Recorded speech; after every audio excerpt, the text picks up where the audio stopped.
of the People's Republic of Bangladesh. আগে নির্বাচন নাকি সংস্কার, এই আলোচনা যখন দেশের রাজনীতির অঙ্গনে তীব্র, তখন নিউ ইয়র্কে জাতিসংঘ সদর দফতরে দ্বিতীয়বারের মতো সরকার প্রধান হিসেবে বাংলায় ভাষণ দিলেন প্রধান উপদেষ্টা ডক্টর মোহাম্মদ ইউনূস। বিশ্ব নেতাদের সামনে তার ৪২ মিনিটের সেই ভাষণে দেশের প্রধান ৩ রাজনৈতিক দলের ৬ শীর্ষ নেতার উপস্থিতি যেন বলছে ঐক্যের বাংলাদেশের কথা। জাতিসংঘ সনদের ৮ দশক পূর্তি জাতিসংঘের ৮০তম সাধারণ পরিষদের অধিবেশনে দেওয়া বক্তৃতায় ডক্টর ইউনূস তুলে ধরেন ছাত্র জনতার অভ্যুত্থান পরবর্তী অন্তর্বর্তী সরকারের গৃহীত পদক্ষেপ, আঞ্চলিক আন্তর্জাতিক নানা সংকট ও যুদ্ধ সংঘাতের বাস্তবতা।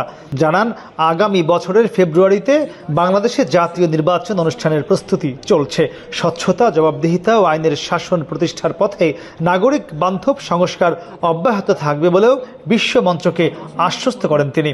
আগামী বছরের ফেব্রুয়ারি মাসে আমরা জাতীয় নির্বাচন অনুষ্ঠানের প্রস্তুতি নিচ্ছি। পাশাপাশি স্বচ্ছতা ও জবাবদিহিতা, আইনের শাসন নিশ্চিত করবার জন্য আমাদের নিরবচ্ছিন্নভাবে নাগরিক বান্ধব সংস্কার চালিয়ে যাচ্ছি। তিনি আরো জানান, যারা আগামীতে নির্বাচিত হবেন তারাই সংস্কার কার্যক্রম মেনে বাংলাদেশকে সামনের দিকে এগিয়ে নিয়ে যাবেন। একই সঙ্গে মিয়ানমারের রোহিঙ্গা সংকটের গভীরতা তুলে ধরে অর্থ সংকটে আশ্রয় কার্যক্রম ভেঙে পড়ার শঙ্কা প্রকাশ করেন ডক্টর ইউনূস। রোহিঙ্গা সমস্যার সমাধানে কার্যকর রোডম্যাপ তৈরির আহ্বান জানান তিনি। তহবিল সংকটের কারণে আজকে রোহিঙ্গা ক্যাম্পগুলোতে ন্যূনতম জীবনমান বজায় রাখার আমাদের যৌথ প্রয়াসও ভেঙে পড়ার উপক্রম হয়েছে। বিশ্ব খাদ্য কর্মসূচি তাদের জরুরি সহায়তা কার্যক্রমে মারাত্মক তহবিল ঘাটতির বিষয়ে ইতোমধ্যে সতর্ক করে দিয়েছে আমাদেরকে। অবিলম্বে নতুন তহবিল জানালে মাসিক রেশন অর্ধেকে নামিয়ে এনে মাথাপিছু মাত্র $6 নামিয়ে আনতে বাধ্য হবে, যা রোহিঙ্গাদের অনাহার ও অপুষ্টিতে নিমজ্জিত করবে। দেশ থেকে পাচার হওয়া অবৈধ সম্পদ ফেরত আনা সরকারের অন্যতম অগ্রাধিকার উল্লেখ করে ডক্টর ইউনূস বলেন, গত ১৫ বছরে শত শত কোটি ডলার বিদেশে পাচার হয়েছে।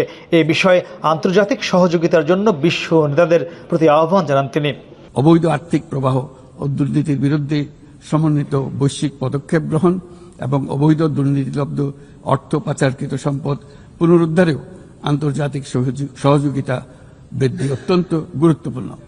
ফিলিস্তিনের উপর ইসরায়েলি আগ্রাসনের নিন্দা জানিয়ে বলেন, পূর্ব জেরুজালেমকে রাজধানী করে একটি স্বাধীন রাষ্ট্র প্রতিষ্ঠাই দ্বিরাষ্ট্র সমাধানের একমাত্র পথ।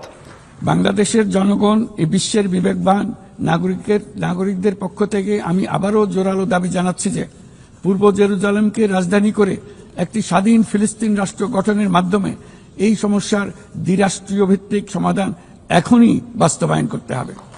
জলবায়ু সংকট প্রসঙ্গে ডক্টর ইউনূস জানান, বৈশ্বিক উষ্ণতা ১.৫ ডিগ্রি সেলসিয়াসে সীমাবদ্ধ রাখার লক্ষ্য এখন হাতছাড়া। তাই লস অ্যান্ড ড্যামেজ ফান্ড পূর্ণাঙ্গভাবে চালু করার জন্য তিনি জোর আহ্বান জানান।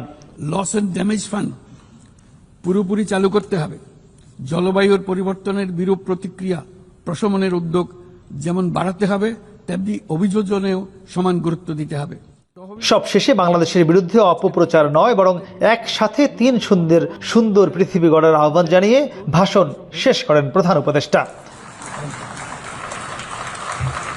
জাতিসংঘ সাধারণ পরিষদ অধিবেশনের ভাষণে প্রধান উপদেষ্টা একদিকে আগামী ফেব্রুয়ারিতে জাতীয় সংসদ নির্বাচনের একটি রূপরেখার পাশাপাশি তুলে ধরেছেন গত ১৪ মাসে তার সরকারের নেয়া নানা পদক্ষেপের কথা। একই সঙ্গে পুরো পৃথিবীতে শান্তি বিরাজ করতে তিনি গাজায় গণহত্যা বন্ধের পাশাপাশি বিশ্বব্যাপী শান্তির আহ্বান জানান এই জাতিসংঘর ৮০তম সাধারণ পরিষদ অধিবেশনের ভাষণে। পাশাপাশি তিনি তার ৩-0 থিওরির যে বিষয়টি সেটি আবারও পুনর্ব্যক্ত করেন তার ভাষণের শেষাংশে। মাহমুদ রাকিব, এখন, জাতিসংঘ সদর দপ্তর, নিউ ইয়র্ক।